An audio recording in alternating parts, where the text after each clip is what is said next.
Meus irmãos, vamos começar então o nosso estudo, né?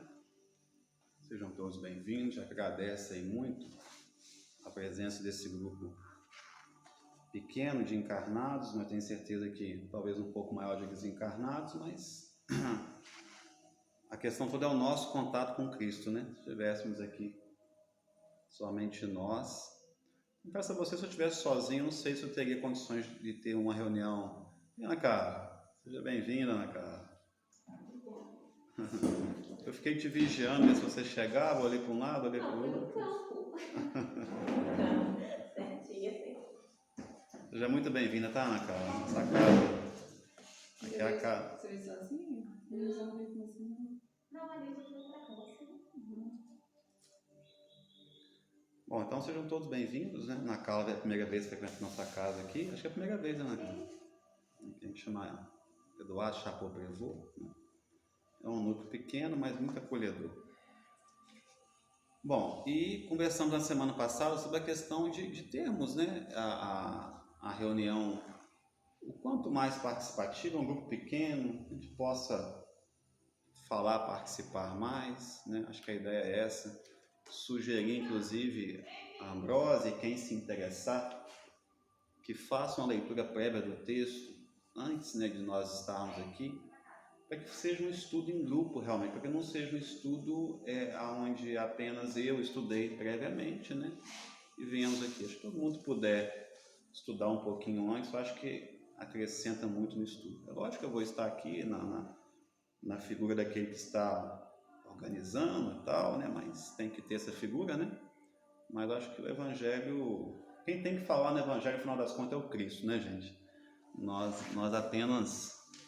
apenas tentamos entender e repetimos o que ele disse, e vamos repetir isso, eu acho que por toda a eternidade, até no mínimo chegarmos na condição dele, que chegaremos um dia, né? Então até lá a gente vai ter que seguir os passos do mestre, né?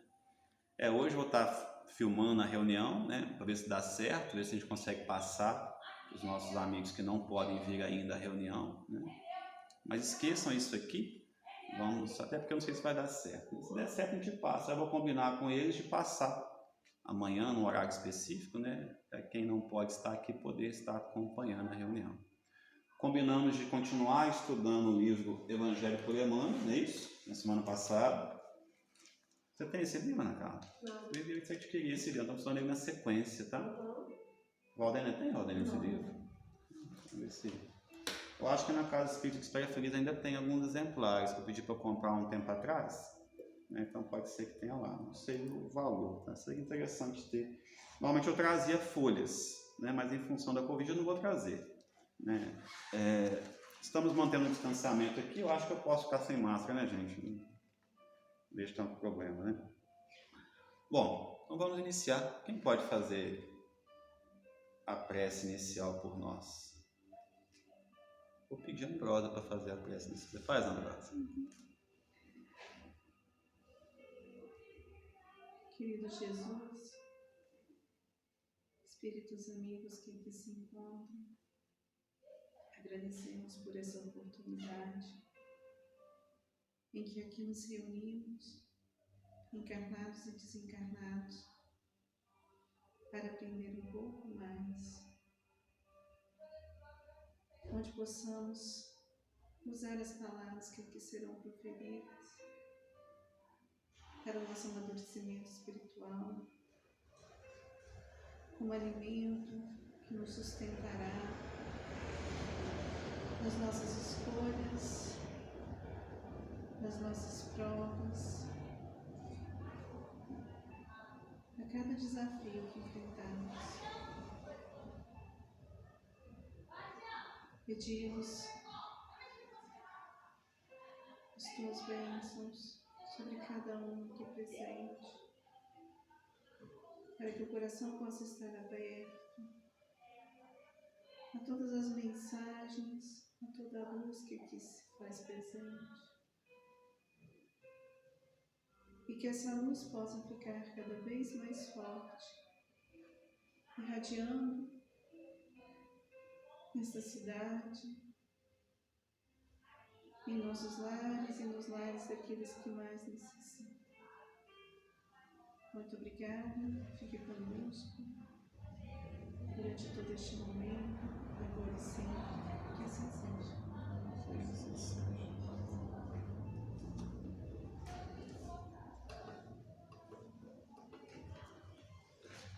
Meus irmãos, semana passada o Renato leu para a gente, né, Renato, o texto Senda Estreita, mas nós não chegamos a comentar o texto todo, não é isso?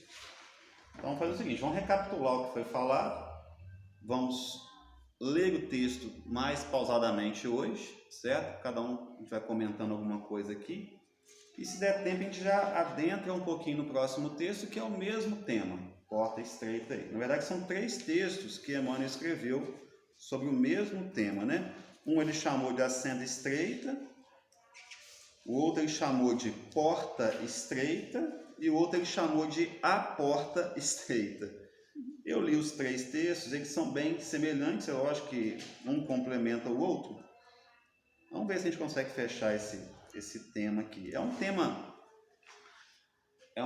um símbolo muito forte, né? Jesus teve essa capacidade de deixar para nós símbolos muito fortes.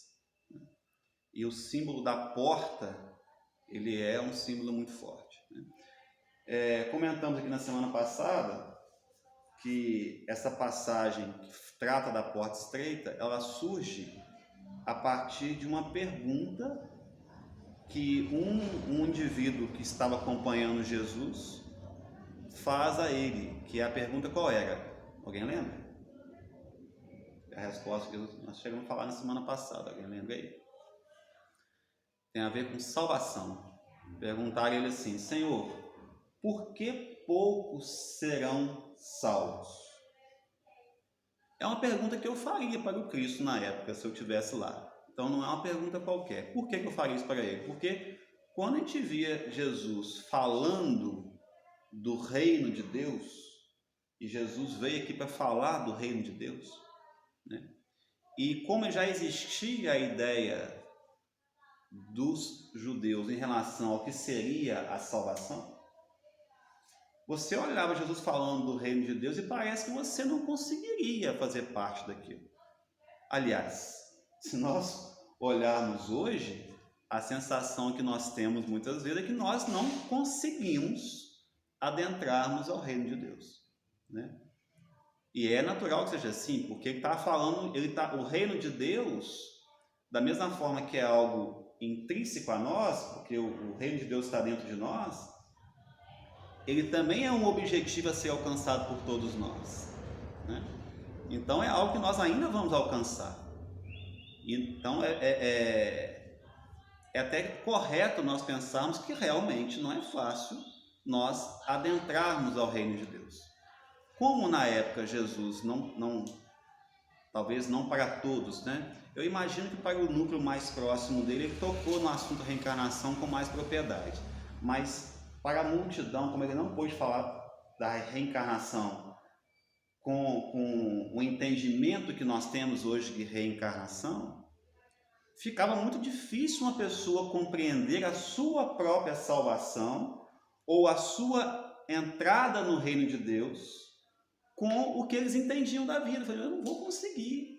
Você imagina uma pessoa, por exemplo, lá, octogenária, ouvindo Cristo falar do reino de Deus, e ouvindo falar que o reino de Deus ele é construído por você mesmo, e a pessoa olhando toda a sua trajetória e falando, poxa, eu não construí. Ainda. Então, a pergunta que é feita a ele sobre por que poucos serão salvos, ela é muito interessante. E entre as respostas que ele dá, porque a resposta é maior, ele responde com o nosso versículo de estudo. Ele responde de que forma? Olha, esforçai-vos, né? Ou seja, nem todo mundo consegue adentrar pela porta estreita, porque nem todo mundo consegue fazer o que eu vou falar aqui agora, que é se esforçar por entrar pela porta estreita, pois eu vos digo que muitos buscarão entrar e não serão capazes. É uma fala forte do Cristo, né? É uma fala que devia se ouvir e falar, poxa vida, como é que eu vou fazer, né? E aí nós comentamos algumas coisas a respeito desse versículo. Comentamos, por exemplo, que ele fala que adentrar a porta estreita depende de esforço. Então não é uma dádiva no sentido de que você vai ganhar aquilo sem ter feito nada para conquistar aquilo. Então, passar pela porta estreita depende de esforço, depende de sacrifício, no sentido do ofício sagrado, né? Está vinculado à dor, sim, porque nós vivemos num mundo onde a dor ainda impera.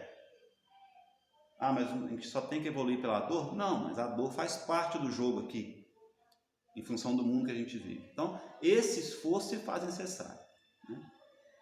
Comentamos que muitos buscarão. Então, quando Jesus está falando isso aqui, ele está falando para pessoas que não eram totalmente leigas em relação à sua mensagem, porque só vai buscar quem tem um mínimo de entendimento do que era o evangelho na época. Então, ele está falando para nós mesmos, para aqueles onde Jesus já é notícia.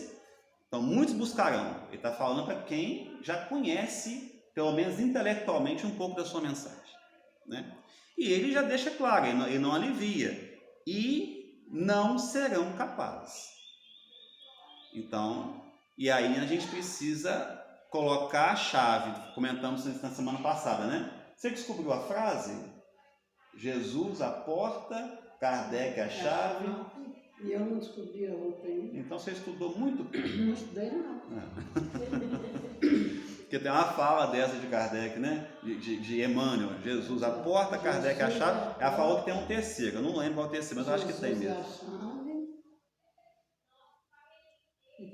Jesus é a chave. Não, Jesus é a porta. Kardec é a chave. Alguém vai ser a fechadura aí, ó. E o Espírito Santo é a solução. Mas ele não está no Espírito Santo. Não faz isso? É um outro nome. É a doutrina. Ah, vamos mexer. Então vamos lá. Ninguém estudou nada. Ninguém estudou nada, né, Posso gente? dizer. Só especulando. E a chave nesse caso, a gente poder entender isso aqui, não desesperar, é que existe a reencarnação.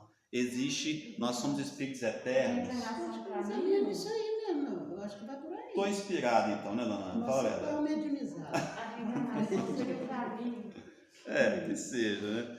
Que só a reencarnação que faz, poxa vida, eu não sou capaz ainda, né? Alguns estão ao meu lado, vão conseguir passar pela porta estreita, talvez eu não vá conseguir ainda. Então a reencarnação nos dá essa chave, fazendo-nos compreender que é possível para todo mundo, né? Porque ele mesmo diz que nenhuma de suas ovelhas se perderia. É como se a reencarnação nos mostrasse essa porta, né? Legal. Ela te indica que a porta não vai estar nunca, ela não vai deixar de existir. Ela nunca vai se fechar, mas vai depender de você, o esforço que você vai fazer para passar por essa porta. Exatamente. Né? Bom, comentamos também que Allan Kardec no Evangelho... Algum comentário, gente, em cima disso aí? Grosa? Não, só nessa parte que ele fala de que ninguém recebe um berço entre os homens para permanecer ou se acomodar em inércia, que é isso que vocês estão falando. Exatamente. Da reencarnação. Exatamente. Nós vamos chegar na parte do texto aí. Bom, e aí Kardec, no Evangelho segundo o Espiritismo, eu notei que no capítulo 18, item 3, ele fala algo muito importante, que adentrar pela porta estreita é fazer parte da maioria ou da minoria? Da minoria. E a gente tem que ter essa consciência. Então é normal que você se sinta sozinho na sua casa, muitas vezes. É normal que você olhe quando você começa a querer adentrar a porta estreita. Mesmo que você não consiga. Você já está vislumbrando ela, porque os outros às vezes não estão enxergando essa porta ainda. A gente não pode... É normal você se sentir ali isolado no seu seio familiar. Às vezes com um companheiro casado. É normal. Isso faz parte do processo. Porque nós caminhamos juntos, mas o nosso caminho ele é individual. Então pode ser que você já enxergou algo que o outro ainda não enxergou. Mas olhe com compaixão para ele, porque ele ainda vai enxergar, né? Talvez não seja o tempo dele ainda. Então Kardec fala isso, que fazer, e Emmanuel vem falar a mesma coisa no próximo texto aqui, que fazer parte da galera que quer passar pela porta estreita é fazer parte da minoria. Né? Não adianta a gente achar que nós vamos ser maioria. Né? Então, comentamos algo a respeito disso aí. Né? Vamos ler o texto bem pausadamente e a gente vai comentando alguma coisa, tá joia? Só isso que você falou, dessa porta estreita, né? E você falou do reino de Deus, da gente imaginar algo como se fosse algo lá, e é dentro. Então, e esse esforço dentro da gente, né? Aí você fica imaginando como que eu vou me esforçar para entrar dentro de mim de uma forma estreita. Estreita porque eu acredito que você vai se desapegando de tudo que está ampliando os seus desejos, suas vontades, e que às vezes você precisa se despir.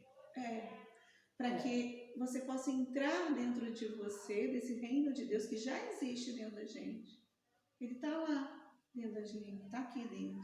Só que eu não consigo ainda enxergá-lo dentro de mim, porque eu não tenho, às vezes, esse esforço e essa vontade.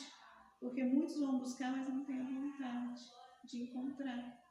Fantástico.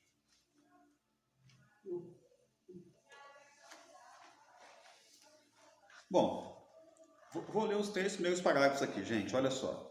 Não te aconselhes com a facilidade humana para a solução dos problemas que te inquietam a alma. Realização pede trabalho, vitória exige luta. Comentamos semana passada sobre isso, não foi? Acabamos de dizer aqui agora. Não adianta que nós não vamos ganhar nada de mão beijada. Depende de conquista.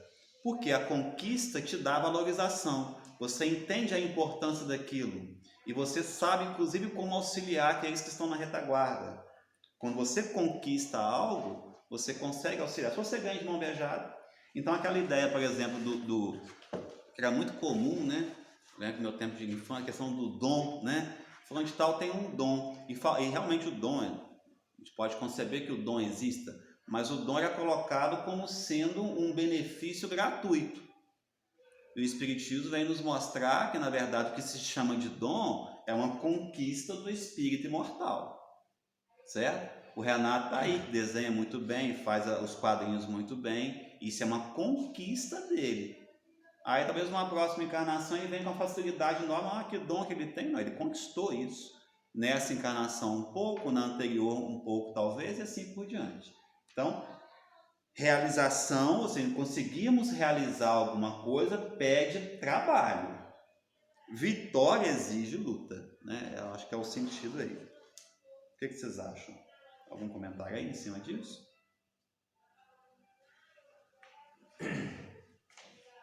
Eu acho sim.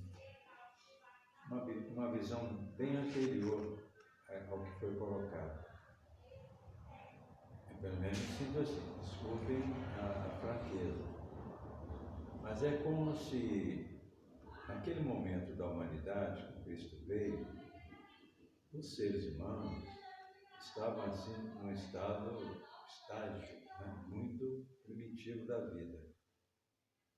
Se você olhar do lado do romano, que era força bruta, era conquista, né, começou a ampliar o império, mas bem ali pertinho, até já falei isso aqui, nós tínhamos os gregos.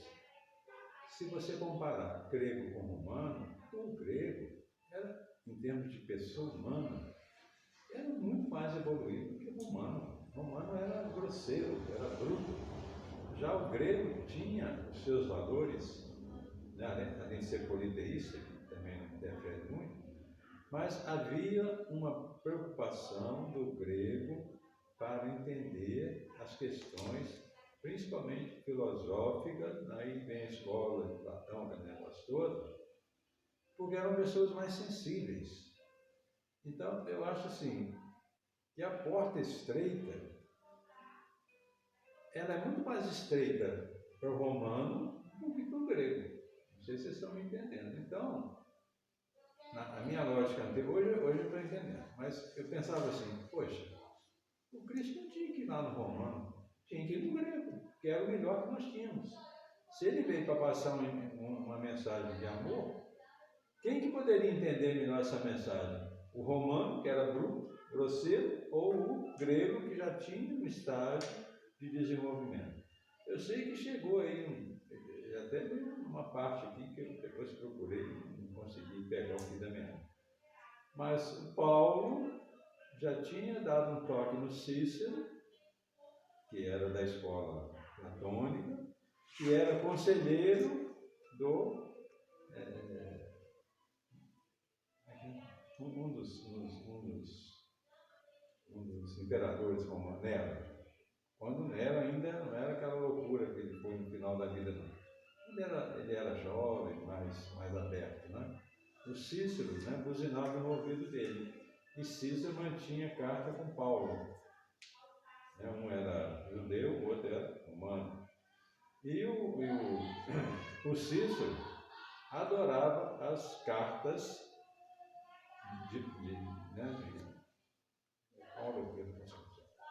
adorava as cartas de Pedro porque era a mensagem do Cristo e batia com o espírito grego. E quando houve a oportunidade do Cristo encontrar com uma turminha boa lá, isso não aconteceu. Não sei se ele não quis. Isso para mim não ficou definido isso. Então, quando você fala de porta estreita, assim, para o romano, realmente a porta era estreitíssima, tinha que passar de lado. Já para o grego, acho que ele resolveria melhor. Mas por alguma razão, né, o Cristo veio lá para os romanos, eu não quero entrar nesse detalhe, Mas Paulo, o Renato, ele nos ensinou do porquê que o Cristo não veio para os romanos. Para os gregos. Ele não falou diretamente para os gregos. Porque ele foi a prova viva disso. Porque nas andanças dele pelo mar Mediterrâneo, nas chamadas viagens paulinas, o Emmanuel que traz essa informação onde Paulo esteve. O único lugar, de todos que ele passou, ele chegava numa vilazinha, chegava numa cidade maior, o único lugar que ele não conseguiu fixar um núcleo cristão foi em Atenas. Foi o único. E aí a gente tem que se perguntar o porquê. E o próprio Paulo percebe que a questão da inteligência, que deve ser uma busca constante do espírito, mas quando ela distancia um pouco da moralidade, ela se torna um grande empecilho. A inteligência, ela pode se tornar um grande empecilho. Foi o que aconteceu. Porque é um símbolo muito forte, né? Ele fez 4 viagens, talvez. 4 viagens. 3 grandes, uma presa, enfim. O único lugar, ele foi totalmente ridicularizado. Ele falou como é que chama aquele teatro, né? Ele falou e os gregos olharam para ele e falaram assim, mas quem é esse indivíduo? Maltrapilho estava na época cadavérico, já estava com uma aparência que não era boa, né? E tem uma fala linda dele no anfiteatro daquele falando sobre o Cristo, mas ele não foi levado a sério. O único lugar, o Emmanuel chega a frisar isso. Olha, o Paulo só não conseguiu montar um núcleo em Atenas. Aí fica claro na leitura do texto que nesse caso a inteligência ela se distanciou naquele recorte do tempo, né? Ela se distanciou tanto da moralidade, e não é culpa dos patriarcas gregos, porque se a gente olhar Sócrates, ele falou quase que as mesmas coisas que o Cristo, né? Mas o entendimento deles foi equivocado da mensagem de Sócrates. Então eles não estavam preparados para o Cristo naquele momento. O Cristo precisava falar, ele disse isso, né? Eu vim para os doentes, para os menores. Ele veio falar de sentimento. E quando você lida com pessoas muito intelectualizadas, muitas vezes o sentimento não faz muito sentido, porque foge um pouquinho à razão, né? Então, Cristo, que é o ser mais inteligente que passou pelo planeta, eu sempre gosto de dizer, é o maior biólogo, é o maior físico, é o maior astrofísico, é o maior químico, qualquer conhecimento de astrofísica, hoje o Cristo tem isso multiplicado por potências de 10 elevado a 9, a 10ª potência. Porém, ele não encontrou essa abertura naqueles corações naquele momento ali. E Paulo dá esse exemplo. Eu só entendi isso agora. Porque para mim, falei, mas não é possível que não foi nada, estava tudo pronto. Né? A moral era a coisa mais elevada dele. Mas aí mas também não ia resolver, se já estava tudo pronto, o que Cristo ia fazer mais? Exatamente, ele veio para os doentes, veio para o romano. Então ele veio para aqueles que estavam com tudo por fazer. Ele veio para aquele que Eu estava na concordo porta larga. plenamente. Né? Estava vivendo na porta larga, não na porta estreita. Então, aí com a semente, em alguns lugares não adiantava, a semente não ia produzir nada. Precisava em terrenos que tivessem um pouco de... E os gregos que ele precisava convencer, ele convenceu. Então, nós estamos estudando hoje aqui que é Lucas grego, né? Então, assim, os gregos que se converteram ao cristianismo, se converteram com muita força, porque aí juntou as duas coisas, né?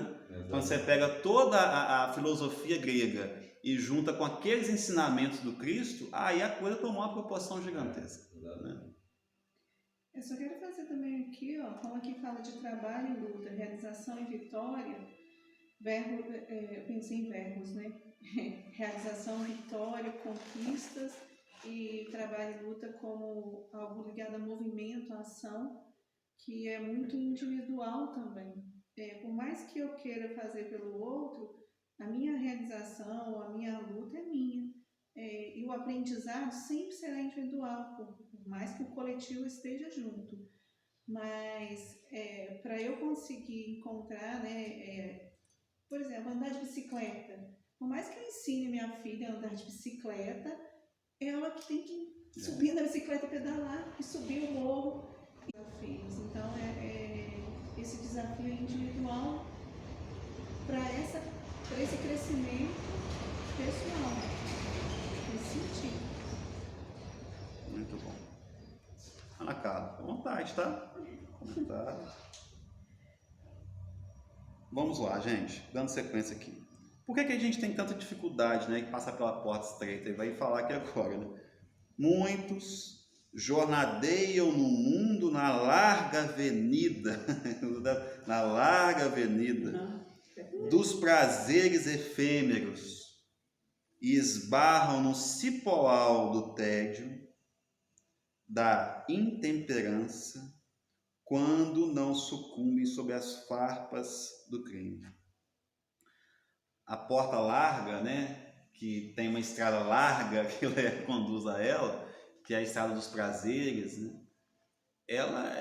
você deixar essa estrada não é fácil. Tomar a decisão. Primeiro que você se perceber nessa estrada já é um desafio, né? E depois tomar a decisão de mudar de estrada, né, dona? Talvez você fazer o caminho inverso, né? Voltar, né? Deixa eu pegar um caminho aqui um pouco mais... É como assim, pegar uma pista com uma estrada com 4 pistas, né? Toda asfaltada, pavimentada, bem sinalizada, com aqueles radares perfeitos. Senão, deixa eu deixar aqui, deixa eu pegar uma estrada um pouco mais esburacada, de chão, né? Pega feliz para Caiana, né? Tomar essa decisão consciente, porque não adianta, é o que foi falado assim, é com luta, é com desafio. Mas tem que ser tão doído assim. Nós vivemos num mundo de provas e expiações. E faz parte desse mundo essas dificuldades. Faz parte dele. Né? Nós não temos como fugir disso. Né? Lembro que uma parte do Evangelho fala que primeiro a gente é primitivo e depois sensações. Muito em sensações ainda. Então, quando a gente está muito ainda nessas sensações, fica muito difícil. Com a pandemia, por exemplo, a gente não sair, não ir para festa, para bares, e ter que ficar em casa, olha como foi difícil para todo mundo, assim, para a maioria, né? Porque era onde a gente encontrava prazeres. E aí ter que ficar em casa com a família, com os filhos, ter que conversar. Isso não foi fácil. É por isso que eu imagino, Ambrósio, que esse momento dessa pandemia no meu entender, vai ser um divisor para aquele que está sabendo aproveitar a pandemia. Ela vai trazer muito ensinamento. Essa porta vai ficar bem mais fácil a gente conseguir ter mais fácil, entre aspas, para ele transpor essa porta. Porque muitas coisas, isso não vai importar mais para você. Exatamente. É como se fosse. Porque é só assim que você consegue passar, né? Quando você consegue perceber que aquilo, não é nem perceber, quando aquilo deixa de ter o peso que você dava para aquilo. E não é fácil isso não, gente. Nós temos, cada um de nós deve ter os nossos hobbies, nossos caprichos, as coisas que você gosta de fazer, que fazem parte do mundo material. O mundo material é um mundo totalmente sensorial, né? É olhando, é pegando, é sentindo. Isso faz parte desse mundo. O mundo espiritual também é assim. Então, a gente sente prazer nessas coisas. Cada um tem os seus prazeres. E dosar isso, eu acho que o nosso desafio é esse, é encontrar esse equilíbrio. Porque nós vivemos durante diversas reencarnações onde o único objetivo era esse, era buscar esses prazeres. Eu acho que nós já estamos tomando uma decisão diferente.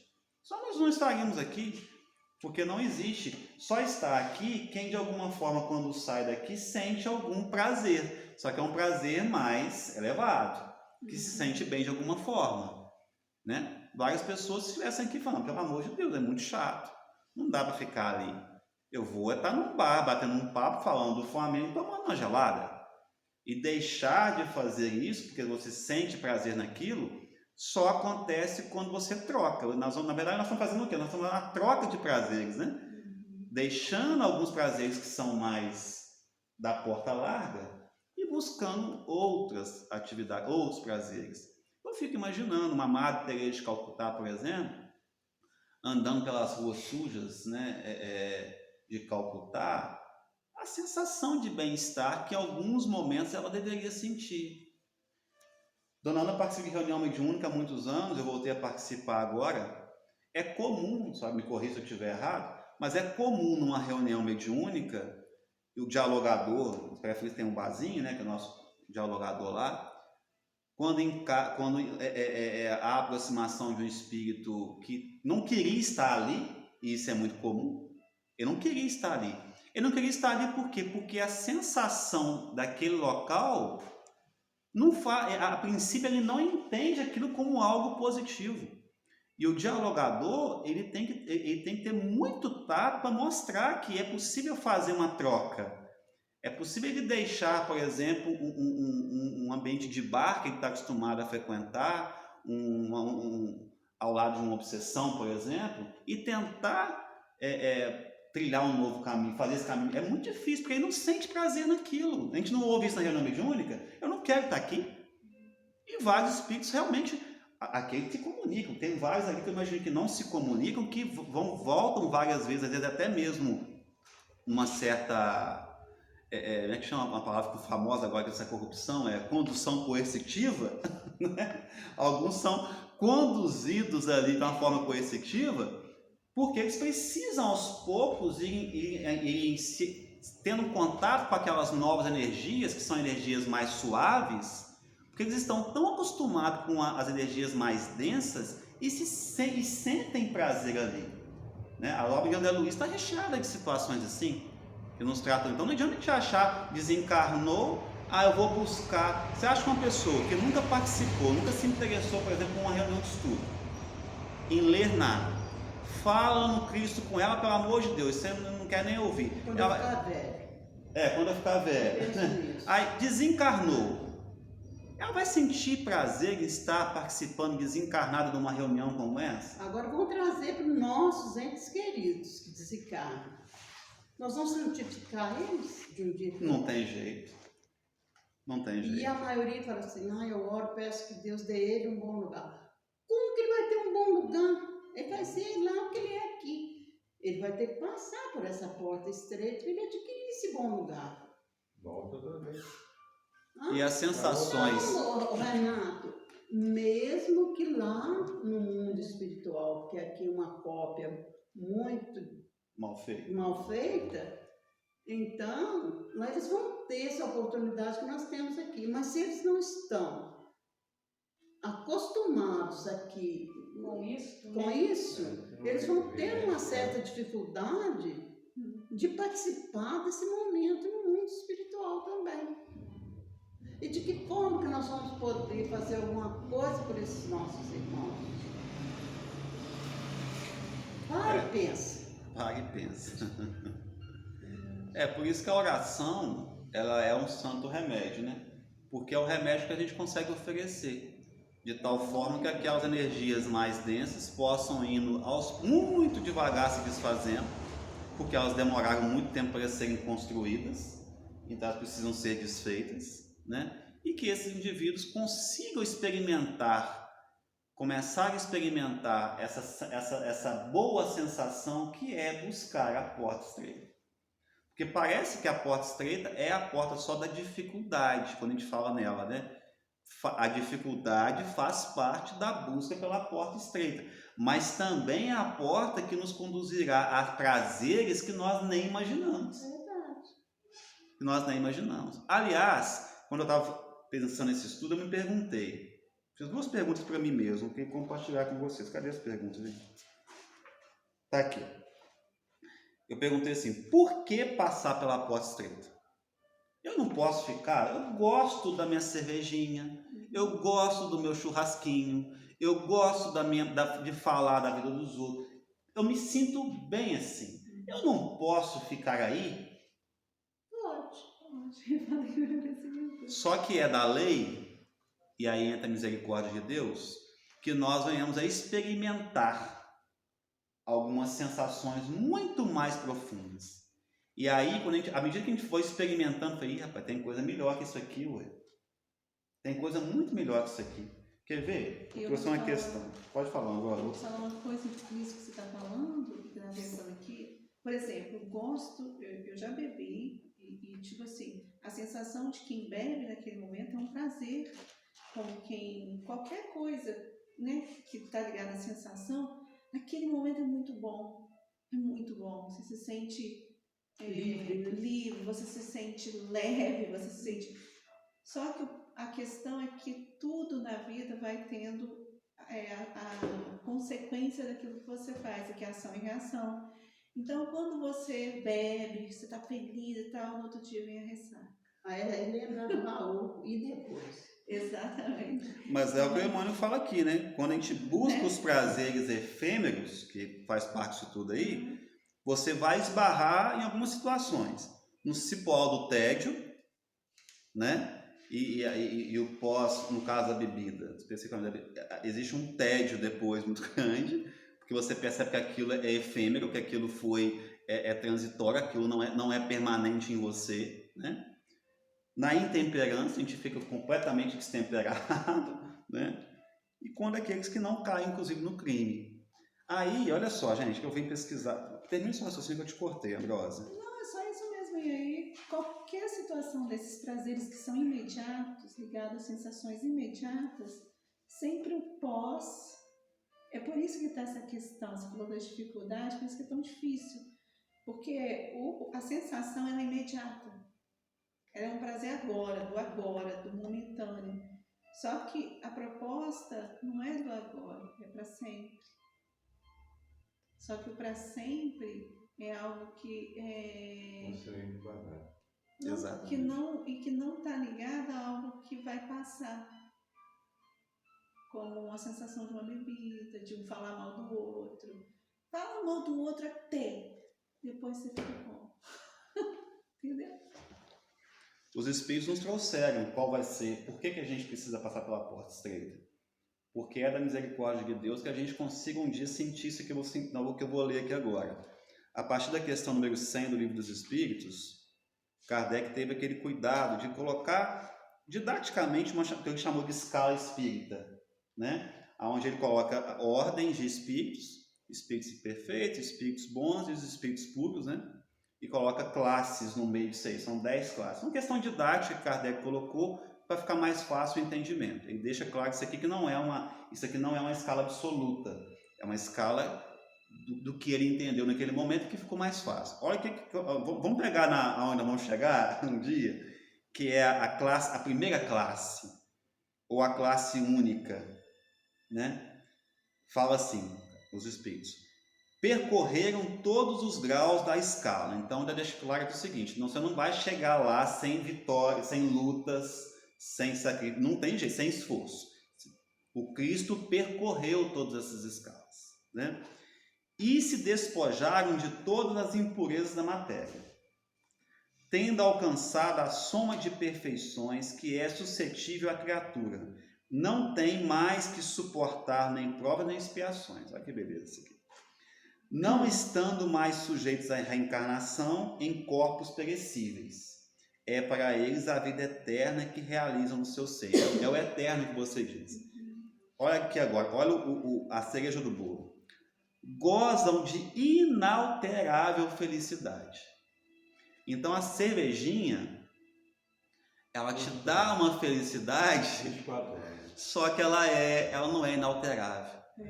E passar pela porta estreita, caminharmos para ela, e ela vai ser cada vez mais estreita, chegarmos num ponto em que nós vamos gozar de inalterável. Imaginou o que é isso aqui, gente? Ou seja, o Cristo, o tempo todo ele estava de uma forma que a gente não consegue nem imaginar, feliz. É o que está falando aqui, não é isso? Mesmo pregado na cruz. Mesmo pregado na cruz. Os dois, né? Exatamente, Ana.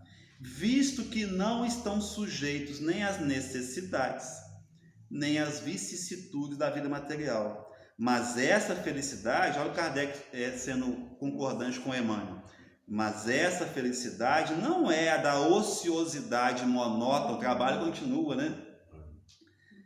Passada numa contemplação perpétua. São os mensageiros e os ministros de Deus, cujas ordens executam para a manutenção da harmonia universal. Então, é por isso que nós precisamos buscar a porta estreita. Porque Deus nos reservou um néctar que nós estamos longe ainda de descobrir a maravilha desse sabor. Então é importante sim, né? Então não adianta, por mais gostosinho que seja aquilo que você gosta de fazer, né? O Adão Nonato desencarnou há pouco tempo e ele falava isso. Todo mundo conheceu o Adão Nonato? É um expositor espírita, psicanalista, conheceu, dona? Falava muito na TV Mundo Maior. Pesquisa na internet, Adão Nonato, uma pessoa fantástica, né? Gostava muito de ouvir as falas dele. Ele fala: o problema da vida está no gostoso. Está no gostoso. Você deixar o gostoso para fazer o que você entende como certo não é fácil. Porque naquele primeiro momento, o que você aprendeu como certo não é gostoso. Ele não vai ser gostoso. Você vai descobrir aquela gostosura ao longo do processo. Eu acho que ele ensina muito assim, brincando, né? Brincando. E puxando o tapete da gente. Ele brinca, puxa o tapete, ele brinca. Nossa, uma vez eu falei, nossa, não precisa bater com força assim, né? Mas ele, né? Então, gente, precisamos passar pela porta estreita, não tem outro jeito, né? Eu acredito também sobre o sentido da vida. Tem até um livro que fala sobre esse vazio. Hoje em dia as pessoas cada vez mais num vazio, e às vezes tem tudo para estar feliz, tem dinheiro, tem beleza, tem amores. Cai no tédio, né, que o Emmanuel fala. Aí né? você falou da ociosidade, dessa coisa de estar, né, em paz e feliz, porque o verdadeiro sentido é o Cristo, é o reino de Deus, e que tudo que não está ligado a isso fica vazio depois. Ana Carla, tá quietinha. Pensando aqui, vocês falam, eu analiso. É verdade, mas é verdade. Quem está falando muito aqui é nós, Alice, você, Priscila, está bem muito pequeno. A Valdência foi calada, né, Então, Valdência? na próxima semana nós vamos fazer o inverso. Exato. Eu tô pensando aqui que essa porta estreita, às vezes, é um deixar de se quebrantar. Porque, às vezes, você até percebe que o almoço de família é muito bom. mas você mesmo assim sai de casa e não se permite conhecer aquilo ali. Então, eu acho que tanto para nós quanto para os que já se foram, esse deixar se quebrantar. Né? A gente aqui, para experimentar esse novo, que é o simples, e o lado de lá, deixar se quebrantar para ouvir e experimentar. Porque, às vezes, né, quando a gente vai para o lado de lá,